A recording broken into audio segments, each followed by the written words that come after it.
एकटा वीडियो अखन अहाँ सबके देखे ला भेटल है अररिया फॉरबिसगंज के, जिसमें दिन दहाड़े एकटा पिकअप वाला के बस एकटा छोट सन बात गाड़ी लगबे तलबे में पार्किंग के बात पर गर्दन रेत क रोड पर मारि देलकै आ गर्दन काटि कऽ अलग कऽ राखि देलकै। लोग सब ओकर फोटो लेलकै लेकिन बचेलकै नहीं। बाद में ई भेलै जे मारैत मारैत जे गर्दन कटने रहे ओकरो मारि देल गेलै।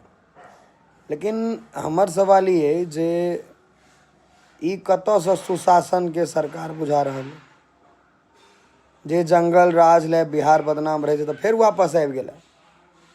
फिर ओहिना अहाँ के दिन दहाड़े गोलीकांड गोलीकांड तो मधुबनी के छी, हम मधुबनी जिला हमर घर भेल, अहाँ सबके जे जिला घर हुए एतऽ गोलीकांड डेली। अखबार उल्टेबै गोलीकांड, मोबाइल खोलबै गोलीकांड। की भऽ रहल छै? ई प्रशासन के सरकार के नाकामयाबी नहीं छै। सोचियो जतऽ दिन दहाड़े गर्दन के रेत का काटि कऽ अलग कऽ देल जा सकैए ओतऽ किछु भऽ सकैए।